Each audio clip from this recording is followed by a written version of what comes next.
And we've announced earlier today, and we talked to Eric Musselman about half hour ago. And big news around here, we've got USC back. We've got men's football. We've got men's basketball. We've got women's basketball. Andy Kamenetsky, a proud Trojan, is holding up a USC football helmet. And online with us right now is the voice of the Trojans, Pete Arbogast. Yeah! Pete, I said it earlier, I kind of feel like all is right with the world. I thought when USC and ESPN LA broke up several years ago, it was a bad divorce for both sides. We lost a marquee property, and the Trojans should be on an all-sports station. And now, as of today, you are. How you feeling about all this? We're back. We're back, and it is where we belong. Mic drop. Goodbye. Thank you very much. Yeah, I agree. I was really excited about it when I heard the news not that long ago, just a couple days ago, and so here I am. I just got my Athlon Sports College Football Manual today, which is the second of the bunch, and I'm ready to go to work. Let's go. Yeah, I was just about to ask, Pete. I mean, this is a brand new experience for you, not the idea of returning back to 710, but USC now in a totally different conference, totally different world. Like, what are you most looking forward to with this new era of USC football? Look, there's no secret that I'm in the later stages of my career with USC, however many years I have left. And one of the great things for me personally in going to the Big Ten is that I get to see a bunch of teams I've never seen USC play before, and I get to go to stadiums that I've never been to before. That makes the day for me. Learning about these new teams, learning about the players, and the structure of the league is all well and good. It's always easier when you're playing a conference opponent that you know, even a non-conference opponent that you know, like Notre Dame, where you know the guys from year after year after year. You know who's coming back more or less. Now with the transfer portal, it's not quite as easy. So I've got a few years of a learning curve there to learn who all the guys are with Wisconsin and Penn State and some of these teams that we never see really.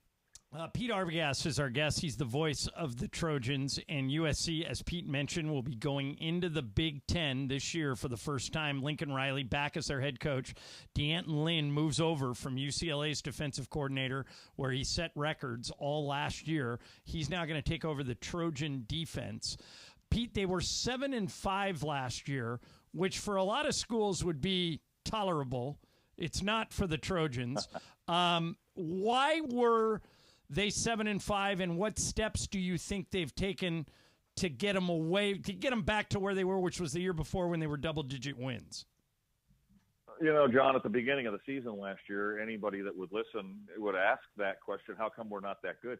And I said, all we got to do is be about 20% better on defense than we were the year before in 2022, and we'll probably be a pretty good football team. Well, we weren't 20% better on defense. It was a bad tackling team, and we didn't play defense very well, period. And that's why the team went 7-5.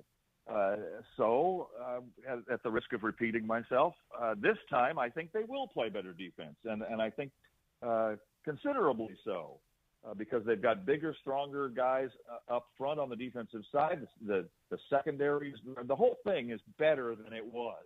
They're going to play better on defense, and as a result of that, they'll probably do better than 7-5. The schedule is daunting, certainly, and when I look at it, I vacillate between anywhere between 11-1 and 7-5. They could anything could happen, it hinges on that LSU game, and it hinges on the Penn State game at the Coliseum. Not so much on the Michigan game in the Big House. I think you almost have to write that down as a loss. It could happen. Miracles happen. Sure, it's the national champ, but they hardly ever lose at home to anybody.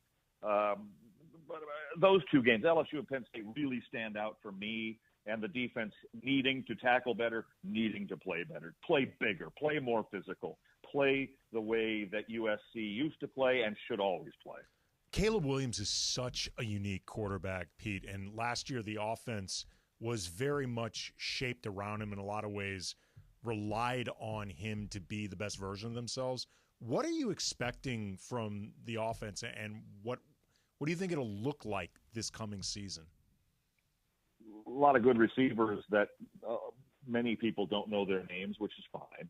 And they're, I look at these early season prognostications, and they're SC's rated in the bottom of the top 25 at best, and then they're under the radar, which is fine. Also, the running game looks like it's going to be okay. The offensive line looks like it's going to be pretty good, but not a lot of depth.